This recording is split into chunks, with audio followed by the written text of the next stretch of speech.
कभी शादी की जिद करने पर तो कभी शादी से ही साफ इनकार करने पर। अक्सर ही हमारे समाज में एक शख्स दूसरे शख्स को इन वजहों के चलते मार डालता है। इन वजहों के चलते हत्याएं होना आज इतना आम हो चुका है कि मानो कोई और रास्ता बचा ही ना हो। बातचीत का रास्ता या फिर समझदारी से काम लेने का रास्ता। सिरफिरे आशिक कभी लड़की के शादी से मना करने पर, उनके प्रपोजल के मना करने पर उन्हें मार डालते हैं, तो कभी बॉयफ्रेंड अपनी गर्लफ्रेंड की ही हत्या इस रीजन से कर देते हैं कि वो शादी की जिद लिए बैठी थी। आए दिन ऐसे मामलों को हम पढ़ते रहते हैं, सुनते हैं, देखते हैं। लेकिन आज जो कहानी मैं आपके लिए लेकर आई हूँ, उस कहानी का जो विलन है वो इतना भयानक है कि आप सोच नहीं सकते। क्योंकि समाज के सामने शादी करने की जिद पर एक लड़की के साथ इस विलन ने कुछ ऐसा किया, एक ऐसे जुर्म को अंजाम दिया कि आपके रोंगटे खड़े हो जाएंगे। आज की कहानी है निक्की यादव हत्याकांड की, जिसके बारे में आपने कुछ बातें सुन रखी होंगी, लेकिन आज मैं आपको बताऊंगी इस जुर्म की पूरी कहानी। 2018 हरियाणा के झज्जर में रहने वाली निक्की अपनी पढ़ाई पूरी करती है और डॉक्टर बनने का ख्वाब लेकर दिल्ली चली आती है। दिल्ली आने के बाद निक्की उत्तम नगर इलाके में रहने लगती है और यहीं एक कोचिंग सेंटर में मेडिकल की तैयारी करने लगती है। अपने इस सेंटर आने जाने के लिए निक्की रोजाना बस से सफर किया करती थी। एक दिन इसी बस में उसकी मुलाकात होती है एक लड़के से। नाम था साहिल गहलोत। अब निक्की जहां मेडिकल की पढ़ाई करने दिल्ली पहुंची थी, तो साहिल एसएससी की कोचिंग करने के लिए यहां आया था। अक्सर ही दोनों इस बस में टकराने लगे। देखते ही देखते दोनों में दोस्ती हो गई और फिर ये दोस्ती प्यार में बदल गई। इसी साल दोनों ने ग्रेटर नोएडा के एक कॉलेज में एडमिशन ले लिया। साहिल डी फार्मा की पढ़ाई करने लगा, वहीं निक्की ने बीए इंग्लिश में एडमिशन ले लिया। प्यार इस कदर बढ़ गया था कि दोनों अब लिव इन रिलेशनशिप में रहने लगे। दोनों की जिंदगी हंसी खुशी बीत रही थी। दोनों अच्छे से पढ़ लिख रहे थे, अपना फ्यूचर बना रहे थे, एक दूसरे से बेहद प्यार करते थे और मौका मिलने पर घूमने फिरने भी निकल जाते थे। कुछ महीने बीते और फिर कोरोना आ गया। पूरा देश बंद हो चुका था। निक्की और साहिल का कॉलेज भी बंद हो गया था। ऐसे में लॉकडाउन लगने पर साहिल और निक्की अपने अपने घर चले गए। घर में रहने के दौरान साहिल ने किसी के साथ भी अपने रिलेशनशिप के बारे में कोई बात नहीं की। निक्की के बारे में किसी को कुछ नहीं बताया, लेकिन निक्की अपने कुछ दोस्तों और कजिन्स को शायद साहिल के बारे में बता चुकी थी। अब लॉकडाउन हटा तो एक बार फिर साहिल और निक्की दिल्ली आ गए और साथ में रहने लगे। लेकिन दिसंबर 2022 आते आते साहिल निक्की से कटने लगा था। दोनों के बीच लड़ाई झगड़े होने लगे थे। इसी बीच एक रोज साहिल और निक्की ने बाहर घूमने जाने का प्लान बनाया। दोनों का प्लान गोवा जाने का था और 9 फरवरी 2023 की रात को दोनों को निकलना था। लेकिन इसी बीच निक्की गायब हो गई। 9 फरवरी की शाम के बाद निक्की को किसी ने नहीं देखा था। अब यहाँ से 2 कहानियां शुरू होती हैं, जिन कहानियों में डिटेल्स काफी ज्यादा अलग हैं, लेकिन कहानी का जो एंड है वो होता एक ही जगह है। रिपोर्ट्स बताती हैं कि पुलिस को कुछ सोर्सेस के जरिए निक्की के गायब होने की रिपोर्ट मिली थी। हालांकि कुछ रिपोर्ट्स बताती हैं कि किसी जानने वाले ने ही निक्की के लापता होने की रिपोर्ट थाने में दर्ज कराई थी। खैर, जो भी था, पुलिस के पास एक लापता इंसान की रिपोर्ट थी, तो पुलिस छानबीन शुरू करती है। एक हैरत अंगेज बात जांच में सामने आती है। पता चलता है कि निक्की जिस शख्स के साथ रिलेशनशिप में थी, यानी कि साहिल गहलोत, उसकी शादी हो गई है। शादी की तारीख 10 फरवरी, यानी एक तरफ 9 फरवरी की शाम के बाद निक्की का ना मिलना, उसका गायब हो जाना, और दूसरी तरफ साहिल की अगले ही दिन शादी हो ही जाना। ये महज इत्तेफाक हो सकता था, लेकिन पुलिस को कहीं न कहीं शक हुआ, और शक दूर करने का एक ही इलाज था, साहिल से जाकर बात करना, उससे पूछताछ करना। तो पुलिस साहिल से पूछताछ के लिए उसके घर पहुंच गई। शुरू में नानुकुर करने के बाद साहिल ने बताया कि वो निक्की की हत्या कर चुका है। जी हाँ, लिव इन रिलेशनशिप में, प्यार भरे रिश्ते में रहने वाले साहिल गहलोत ने अपनी गर्लफ्रेंड निक्की यादव की हत्या कर दी थी। अब साहिल ने यहाँ पर कई तरह की बातें पुलिस को बताई, जिनमें कुछ सच थी लेकिन कुछ सिर्फ झूठ थी। आमतौर पर अब होता भी ऐसा ही है। अपराधी पकड़े जाने के बाद पुलिस को कंफ्यूज करने के लिए या उन्हें गुमराह करने की कोशिश करते हैं। तो साहिल ने अपने पहले कबूलनामे में कहा कि 9 फरवरी के दिन उसकी सगाई हुई थी उस लड़की के साथ जिसे उसके घर वालों ने उसके लिए पसंद किया था, यानी कि ये एक अरेंज सेटअप था। जाहिर तौर पर अपनी सगाई के बारे में साहिल ने निक्की को नहीं बताया था, तो सगाई वाले ही दिन निक्की को किसी कॉमन फ्रेंड के जरिए इस सगाई के बारे में पता चला। उसने तुरंत साहिल को फोन घुमाया। सगाई के फंक्शन में बिजी साहिल ने उसका फोन नहीं उठाया तो निक्की ने उसे एक धमकी भरा मैसेज भेजा। इसके कुछ ही देर बाद साहिल ने निक्की को कॉल बैक किया और कहा कि वो रात में आकर इस पूरी बात पर बात करेगा और इस पूरे मामले को लेकर उसे समझाएगा। अब पहुंच गया साहिल रात में निक्की के घर, जो थी उत्तम नगर में। निक्की लगातार इस दौरान शादी की जिद कर रही थी और इसी कारण फिर साहिल ने गुस्से में आकर निक्की को मार डाला। अब यहाँ फिर याद दिला दूं कि ये साहिल का कन्फेशन है, उसका पहला कन्फेशन। साहिल का कहना था कि उसके घर वालों के उसके इस रिश्ते के बारे में कुछ भी नहीं पता था और उसकी हिम्मत भी नहीं थी, क्योंकि निक्की और साहिल में कास्ट को लेकर भी इशू था। दूसरी तरफ निक्की भी लगातार शादी करने की जिद पर अड़ी हुई थी, तो गुस्से में आकर उसने निक्की को मार डाला।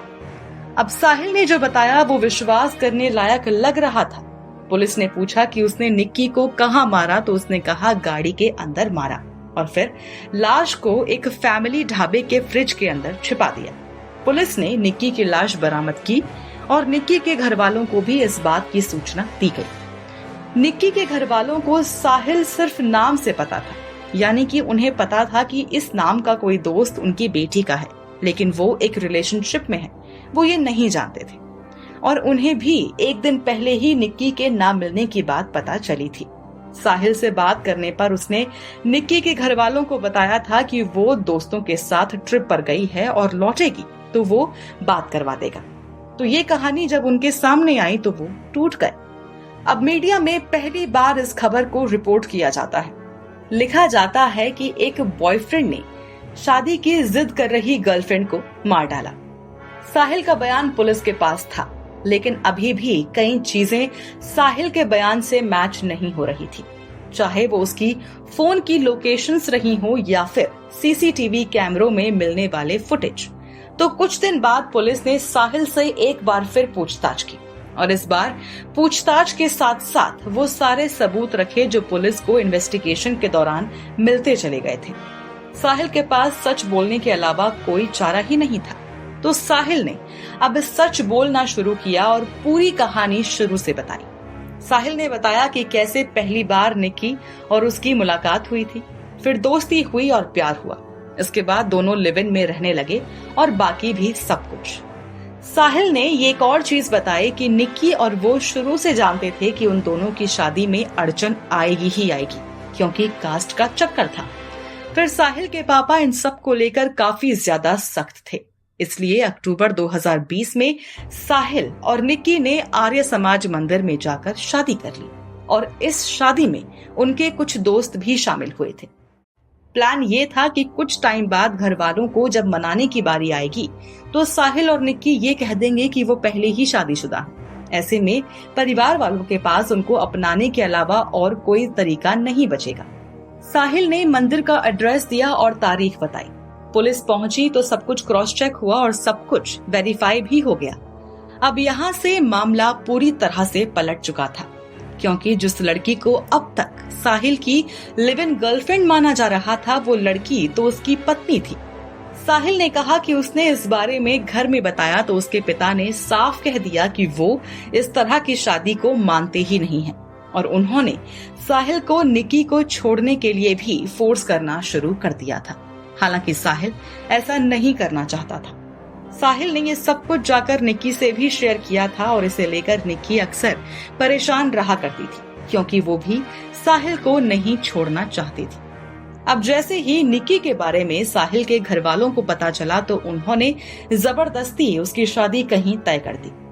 साहिल ने बयान में बताया कि उसके घर वाले उस पर दबाव डाल रहे थे, उस पर प्रेशर डाल रहे थे और इसी कारण उसने इस प्रेशर में आकर शादी के लिए हामी भर दी थी। लेकिन दूसरी तरफ उसने निक्की को इस बारे में कुछ भी नहीं बताया था। जाहिर तौर पर कोई पत्नी कैसे अपने पति को दूसरी शादी करते हुए देख पाती, ये कहीं न कहीं साहिल समझ चुका था। इसलिए ये सारी की सारी बात साहिल ने निक्की से छिपाई थी। इसी बीच निक्की साहिल से कहने लगी कि वो अब इस शादी का खुलासा कर दें और सबके सामने यानी समाज के सामने ठीक तरह से शादी कर लें। लेकिन साहिल इसके लिए तैयार ही नहीं था। दिसंबर 2022 आते आते साहिल निक्की से कटने लगा था क्योंकि उसकी शादी की जिद बढ़ने लगी थी और दोनों के बीच अक्सर झगड़े भी होने लगे थे। तो साहिल ने आगे बताया कि 9 फरवरी यानी उसकी सगाई वाले दिन निक्की को जैसे ही सब कुछ पता चला तो उसने यही धमकी दी कि वो सबको सब कुछ बता देगी और मंडप में आकर शादी तोड़वा देगी। जिसके बाद साहिल ने निक्की को फोन कर समझाया था कि वो रात को आएगा और इस बारे में बात करेगा। तो करीब रात के 1:30 बजे साहिल निक्की के घर पहुंच गया। इस बीच दोनों के बीच कई तरह की लड़ाई हुई, बातें हुई। निक्की ने उसे समझाया कि अगर जबरदस्ती साहिल शादी कर रहा है, उसके पेरेंट्स उस पर प्रेशर डाल रहे हैं तो भाग चलते हैं। शादी की तारीख बीत जाने के कुछ दिन बाद वापस घर लौट आएंगे। साहिल का कहना था कि वो इसके लिए राजी भी था। तो दोनों करीब 5 बजे घर से सामान पैक करके निकल पड़े। रेलवे स्टेशन से लेकर आनंद विहार बस अड्डे और कश्मीरी गेट के बस अड्डे हर जगह गए, लेकिन उन्हें उनके मन मुताबिक टिकट नहीं मिली। हालांकि साहिल यहाँ पर झूठ बोल रहा था क्योंकि इतनी जगह जाने के बावजूद भी कैसे भला उन्हें कहीं का टिकट नहीं मिला था। खैर, साहिल बताता है कि इस दौरान एक बार फिर दोनों का झगड़ा हो गया। उसने कहा कि इसी झगड़े के दौरान उसने कश्मीरी गेट के पास सड़क किनारे गाड़ी खड़ी की और डेटा केबल की मदद से निक्की का गला दबा दिया और उसे मार डाला। साहिल अभी भी कई बातें छिपा रहा था। सब कुछ कबूल करने के बावजूद भी साहिल ऐसी कई डिटेल्स छिपा रहा था जो पुलिस के लिए जाननी बहुत ज्यादा जरूरी थी। तो एक बार फिर पूछताछ किए जाने पर उसने और कई चीजें बताई जिन्हें जान पुलिस भी हैरत में पड़ गई। साहिल ने बताया कि जब कहीं टिकट नहीं मिला तो वो गाड़ी को दिल्ली के सबसे बड़े शमशान घाट निगमबोध घाट ले गया। सुबह के करीब 8:30 बज रहे थे। करीब 33 मिनट तक वो वहां रहा और वहीं पर उसने निक्की का कत्ल किया। यानी जिस जगह लोग मुर्दों को लाते हैं उस जगह पर साहिल एक जिंदा इंसान को ले गया और वहां से एक मुर्दे को बाहर लेकर आया। अब क्योंकि उसकी गाड़ी के जो शीशे थे वो भी काले थे तो कोई बाहर से नहीं देख पाया कि वो गाड़ी के अंदर क्या कर रहा था और क्या नहीं कर रहा था। गाड़ी भी पार्किंग में खड़ी थी तो किसी को कोई दिक्कत भी नहीं थी। इसलिए साहिल ने निक्की का कत्ल किया और चुपचाप निगमबोध घाट से गाड़ी में उसे लेकर वापस लौट आया। साहिल ने आगे बताया कि क्योंकि रात भर से वो गायब था तो लगातार उसके घर वाले, उसके दोस्त उसे फोन कर रहे थे, लेकिन वो नहीं उठा रहा था। अब इसी बीच उसके पापा को शक हुआ कि कहीं वो वाकई भाग न गया हो या फिर कहीं चला न गया हो। तो इसीलिए उसके पापा ने उसके दोस्तों को और कुछ कजन्स को इस पूरे मामले को देखने के लिए और निपटाने के लिए कहा। तो निक्की का कत्ल करने के बाद आखिरकार साहिल ने इन लोगों का फोन उठाया और पश्चिम बिहार इलाके के आसपास वो उनसे मिला। उसने पूरी कहानी सबको बताई। ये बात साहिल ने पापा को भी बता दी। तो तय हुआ कि निक्की की लाश को फिलहाल गाड़ी में ही रहने दिया जाए और घर लौट आया जाए। साहिल ने कहा कि उसके पापा ने सिर्फ उसे शादी पर ध्यान देने के लिए कहा था। वो घर लौटा, शादी के कपड़े पहने, दूल्हा बनकर बारात के साथ निकल पड़ा।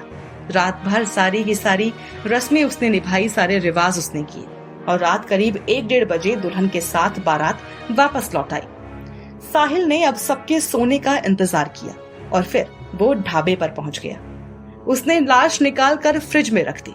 इसके बाद अगले 2 दिन तक यानी 11 और 12 फरवरी को साहिल 2 बार फिर से ढाबे पर गया, सिर्फ ये देखने के लिए कि फ्रिज में लाश अपनी जगह रखी हुई है भी या नहीं। उसका इरादा ये था कि जैसे ही उसे मौका मिलेगा वो लाश को फ्रिज से निकालकर उसे बड़े बैग में ठूंस देगा जो निक्की अपने घर से लेकर आई थी। फिर बैग ले जाकर किसी नदी में फेंक आएगा। लेकिन घर में शादी का माहौल था, लोग साहिल को, उसकी पत्नी को घेरे हुए बैठे हुए थे, तो ऐसे में उसे लाश ठिकाने लगाने का मौका मिल ही नहीं रहा था। और इससे पहले कि साहिल ढाबे से लाश को निकाल पाता, खुद उसका राज खुल गया और इस तरह लाश ठिकाने लगाने से पहले ही वो पकड़ा गया। अब पुलिस को इस पूरे केस से एक चीज साफ हो रही थी कि ये मामला गुस्से में आकर कत्ल करने का था ही नहीं। साहिल कहीं न कहीं प्लान कर ही चुका था निक्की को जान से मारने का, वरना शमशान घाट ले जाने का कोई तुक बनता ही नहीं था। अब इस जांच के दौरान और कई चीजें सामने आई। पता चला कि जिन लोगों ने साहिल की मदद की थी उनमें दिल्ली पुलिस का एक कांस्टेबल भी शामिल था। खुद साहिल के पिता पर, जो इस मामले में इन्वॉल्व रहे, उन पर भी कुछ साल पहले हत्या करने का आरोप लगा था। तो कुल मिलाकर पुलिस ने इस केस में साहिल के अलावा उसके पिता, 2 दोस्त और 2 कजिन्स को आरोपी बनाया। मामला फिलहाल कोर्ट में है। तो ये था निक्की यादव हत्याकांड, निक्की यादव और साहिल गहलोत की ये खूनी कहानी, जिसे फ्रिज मर्डर भी उस टाइम पर रिपोर्ट किया गया था। तो इस पूरे मामले को लेकर आप क्या कहेंगे? इस पूरे मामले को लेकर आप क्या सोचते हैं? जरूर शेयर कीजिए हमसे अपने व्यूज अपने कमेंट्स के थ्रू, और सब्सक्राइब करना बिल्कुल ना भूलें हमारा चैनल डार्क टेल्स, जहां हम आपके लिए लेकर आते हैं कुछ खास तो कुछ बेहद खौफनाक क्राइम स्टोरीज।